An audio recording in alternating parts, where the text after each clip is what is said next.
2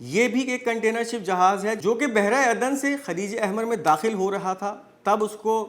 نیول میزائلوں کے ذریعے نشانہ بنایا یمنی حوثیوں نے، اور اسی کے ساتھ ساتھ ایک اور کارروائی کی گئی ایم ایس سی جینا نامی ایک کنٹینر شپ پر ہی جو کہ اسرائیل سے تعلق رکھتا تھا، اور یہ تمام وہ جہاز تھے جو کہ اسرائیلی آکوپائڈ پورٹس کے اوپر سامان لے کے جا رہے تھے۔ تو ان کو نشانہ بنایا ہے یمنی حوثیوں نے، اور یہ دونوں کارروائیاں یمنی بیلسٹک میزائلوں کے ذریعے کی گئیں، پھر جن سے ان جہازوں کو خاطر خواہ نقصان بھی پہنچا، اور اس کے بعد ان جہازوں نے اپنا روٹ تبدیل کر لیا۔ اب اس کے ساتھ ایک اور کارروائی بھی خلیج عدن میں ہی دیکھنے میں سامنے آئی، جب ایک امریکی کارگو جہاز کو نشانہ بنایا گیا میرسک یارک ٹاؤن نامی، اور یہ جہاز مشہور ہے ان تمام جتنی بھی لاجسٹک سپورٹ فراہم کرتا ہے یو ایس نیوی کو، یو ایس آرمی کو، یعنی یو ایس آرمی کے لیے جو سامان لے جانے والا جہاز ہے یہ سمجھا جاتا ہے۔ اس کو پھر یمنی حوثیوں نے خلیج عدن میں ہی نشانہ بنایا۔ اب اس جہاز کی حفاظت پہ مامور جو ایک امریکی وار شپ یا وار ڈسٹرائر تھا جو اس کی حفاظت کر رہا تھا اس پورے خطے کے اندر، یعنی جب یہ خلیج عدن میں یہ جہاز داخل ہوا تو اس کی جو سیکیورٹی پہ مامور ایک امریکی جہاز تھا اس کو بھی ٹارگٹ کیا گیا، اور یہ تمام کارروائیاں ڈرون سے کی گئیں۔ یمنی armed forces we targeted and American warships with a number of drones. متعدد تعداد میں یہ ڈرونز عدن سے داغے جاتے ہیں، یمن کے علاقے عدن سے، اور ان کا جو ہدف ہوتا ہے وہ امریکی جہاز ہوتا ہے، یہ امریکی وار شپ ہوتا ہے جو کہ اس وقت اس میرسک یارک ٹاؤن نامی جہاز کی حفاظت کر رہا ہوتا ہے، اس کو سیکورٹی فراہم کر رہا ہوتا ہے، اور پھر اس حملے کے نتیجے میں یہ جو متعدد ڈرونز اس کے اوپر داغے جاتے ہیں، اس کے نتیجے میں اس جہاز کو بھی خاطر خواہ نقصان پہنچتا ہے۔ کچھ انٹرسیپٹ کر دیے جاتے ہیں ڈرونز اس جہاز کی طرف سے، لیکن کچھ ڈرونز پھر بھی اس جہاز کے نزدیک پراکسیمیٹی میں جا کر گرتے ہیں، اور کچھ اس کے جو ہے وہ ڈیک پہ گرتے ہیں تو اس کے اوپر بھی پھر جو ہے وہ آگ وغیرہ لگ جاتی ہے۔ تو یہ خبریں اس وقت سامنے آ رہی ہیں۔ یہ 4 جہاز ہیں جو کہ یمن کے حوثیوں نے نشانہ بنائے ہیں ان 24 گھنٹوں کے اندر، تازہ ترین، اور پھر اس کو جوڑا ہے کہ یعنی یہ ہماری طرف سے یہ 4 جہازوں پہ حملے ہماری طرف سے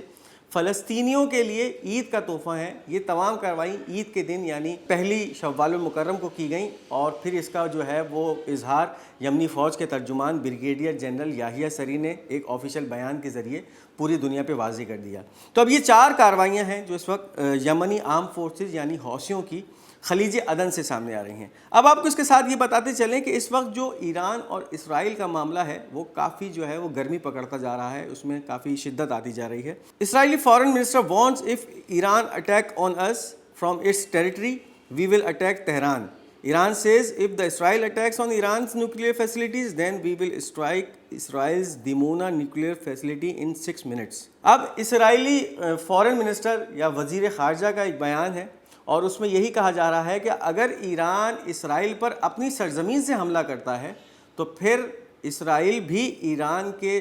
دارالحکومت تہران کو نشانہ بنائے گا۔ اب دوسری جانب جو ایران سے بیانات سامنے آ رہے ہیں، ایران کہہ رہا ہے کہ اگر اسرائیل نے ہماری جوہری تنصیبات پہ یا جوہری فیسلٹی پہ، ایٹامک فیسلٹی پہ حملہ کرنے کی کوشش کی تو پھر اسرائیل کی جو دیمونا نیوکلیئر فیسلٹی ہے، اسرائیل کے اندر ایک نیوکلیئر فیسلٹی ہے جہاں پر یہ تمام نیوکلیئر اس کا آرسنل موجود ہے، تو پھر اس پہ ایران جو حملہ کرے گا یہ جوابی حملہ 6 منٹ کے اندر کیا جائے گا، اور ایک بہت بھرپور حملہ ہوگا جو ایران پھر اسرائیل کے اندر گھس کے کرے گا۔ اب اس کے ساتھ اسرائیل سے یہ باتیں آ رہی تھیں کہ اگر ایران پاسبلی کوئی اٹیک کرتا ہے تو ہم اپنی پوری ایئر اسپیس کو جیم کر دیں گے، وہاں پہ سارے سگنلز جیم کر دیے جائیں گے، اور تمام جی پی ایس کی فیسلٹیز کو لاک کر دیا جائے گا، یعنی جیم کر دیا جائے گا۔ اس کے اوپر ایرانی پاسداران کی ایئر فورس کا ایک بیان سامنے آیا ہے، our missiles manufactured in the past 12 years do not use a G P S system.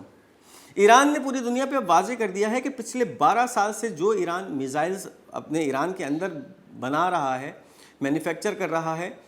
وہ تمام ایسے میزائلز ہیں جو کہ جی پی ایس ٹیکنالوجی کا استعمال ہی نہیں کرتے، کہ پھر اگر اسرائیل کی طرف سے یہ تمام سگنلز یا جی پی ایس سگنلز جیم بھی کر دیے جاتے ہیں تب بھی ان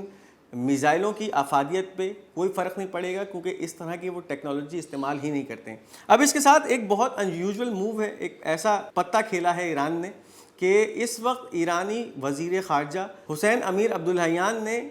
سعودی عرب سے، عراق سے اور قطر اور اس کے ساتھ ساتھ متحدہ عرب امارات کے وزارت خارجہ سے جو ہے وہ رابطے شروع کر دیے ہیں اور بہت تیزی سے یہ رابطے ہو رہے ہیں، اور ان تمام جو چیزیں ہیں اس کا جو احوال ہے وہ اس خبر میں ہے۔ In an unusual move just now, Iran foreign minister held talks with the foreign ministers of Iraq, Saudi Arabia, Qatar and the United Arab Emirates at the time when the prospect of regional war is growing. It is likely that they discussed the presence of US bases in some of these countries and that it could become a potential target. اب ایرانی وزیر خارجہ نے ان تمام عرب ممالک کے فورن ministers ہیں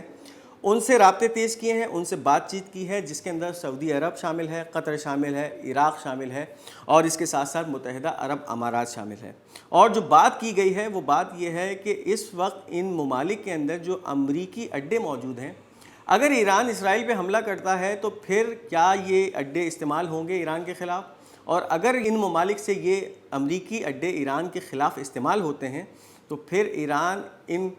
ملکوں کے اندر ان امریکی اڈوں پہ حملے کر سکتا ہے۔ تو اس کے بارے میں جو ہے اس وقت بات چل رہی ہے اور ان تمام ممالک کے جو فورن منسٹرز ہیں ان کو اعتماد میں لیا جا رہا ہے، ان سے باتیں کی جا رہی ہیں۔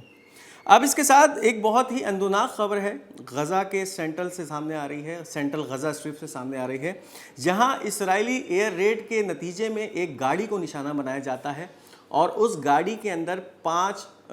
افراد شہید ہو جاتے ہیں۔ اس کے بعد جب ان کی شناخت ہوتی ہے تو شناخت یہ سامنے آتی ہے کہ اس وقت حماس کے پولیٹیکل بیورو ہیڈ یا جو چیف ہیں اسماعیل ہانیہ، ایک سینئر لیڈر ہیں حماس کے، ان کے 3 لڑکوں کو، ان کے 3 بیٹوں کو نشانہ بنایا جاتا ہے اس ایئر ریڈ کے اندر، اور اس کے ساتھ ساتھ ان کے ایک پوتے کو اور ایک پوتی کو نشانہ بنایا جاتا ہے۔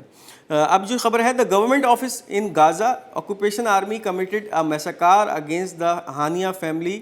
By bombing a civilian car killing 5 martyrs so far. 5 افراد کی شہادت سامنے آ رہی ہے اسرائیلی جارحیت کے نتیجے میں۔ عید کے دن ایک گاڑی پہ حملہ کیا جاتا ہے۔ اب جو نام سامنے آ رہے ہیں، پہلا ایک حازم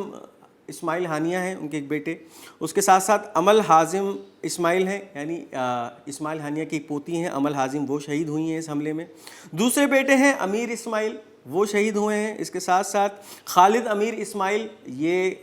یہ بھی پوتے ہیں اسماعیل ہانیہ کے، اس حملے میں شہید ہوئے ہیں۔ اور اس کے ساتھ ساتھ جو اسماعیل ہانیہ کے سب سے چھوٹے بیٹے ہیں محمد اسماعیل ہانیہ، یہ اس حملے میں اسرائیل جارحیت کے نتیجے میں جو حملہ کیا گیا تھا اس میں یہ تمام افراد شہید ہوئے ہیں اب تک۔ اب اس کے ساتھ جو اس وقت تعزیتوں کا ایک سلسلہ ہے وہ جاری ہے۔ Haniyeh received a condolence telegram for his martyred son from Iranian president Ebrahim Raisi and a condolence call from Turkish president Recep Tayyip Erdogan. سب سے پہلا تعزیتی پیغام ایرانی صدر ابراہیم رئیسی کی طرف سے اسماعیل ہانیہ کو موصول ہوا، اور اس کے بعد ایک فون کال کے ذریعے رجب طیب اردوغان نے بھی اسماعیل ہانیہ سے ان کے بیٹوں کی شہادت کے اوپر اور ان کو جو ہے وہ تعزیتی پیغام بھیجے۔ اب اس کے ساتھ القسام بریگیڈ کی ایک کارروائی ہے۔ Al Qassam brigade announces the destruction of headquarters of Israelis Nahal brigade operating in the Netzarim axis with heavy caliber mortar shells. Nahal brigade اسرائیلی فوج کا ایک بریگیڈ ہے، اس کے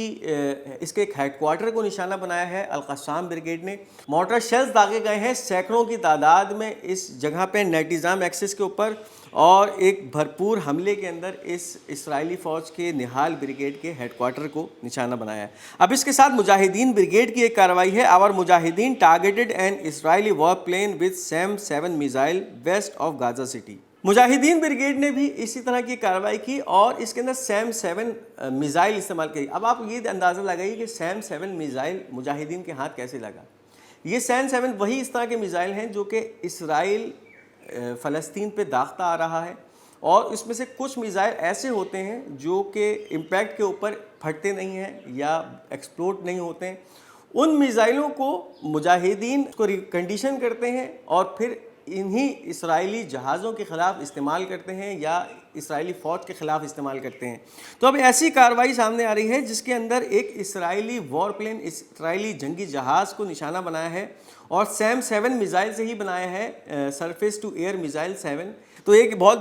حیرت انگیز اور بھرپور کارروائی ہے یہ۔ اب القدس بریگیڈ بھی bombed a gathering of enemy soldier in Reim with a missile سیلوو۔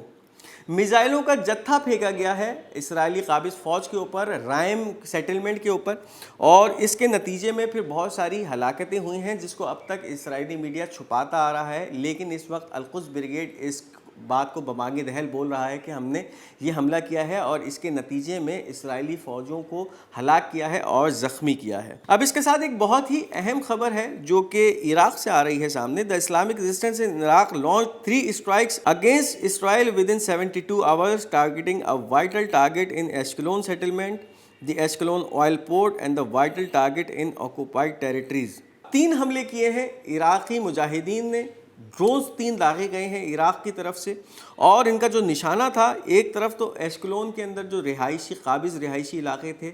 ان کو ٹارگٹ کیا ہے، اسی کے ساتھ ساتھ یہ ایشکلون کے ہی اندر آئل پورٹ، یعنی یہ ایشکلون وہ شہر ہے اسرائیل کا جو کہ ایک بندرگاہی شہر ہے، سمندری شہر ہے، اور وہاں پہ بھی بندرگاہ موجود ہے، وہاں آئل پورٹ کو نشانہ بنایا ہے جہاں سے آئل اسرائیل کے اندر داخل ہوتا تھا، جو جہاز لنگر انداز ہوتے تھے وہاں پر، اور وہاں سے تیل کی سپلائی پورے اسرائیل میں ہوتی تھی، اس جگہ کو نشانہ بنایا ہے۔ اب اس کے ساتھ اسرائیلی media more than 6 months of war, the Israel's resounding failure is getting more severe with every passing day۔ اپنے اہداف حاصل کرنا تو دور کی بات، اس وقت جس طرح کا ایک فیلئر اسرائیلی فوج کا سامنے آ رہا ہے اور جس طرح سے یہ دن بدن بڑھتا جا رہا ہے، اس کے اوپر اسرائیلی میڈیا اس وقت چیخ رہا ہے، چنگاڑ رہا ہے اپنی ہی فوج کے خلاف کہ ان 6 مہینے کے اندر اسرائیلی فوج نے کوئی بھی ہدف حاصل نہیں کیا، جبکہ اب یہ حالت ہے کہ اسرائیلی فوج ان تمام وسائل ہونے کے باوجود پوری دنیا کے اندر شرمندہ ہوتی جا رہی ہے کہ کس طرح سے وہ ان چند مجاہدین سے جو ہے وہ ہارتی جا رہی ہے، اور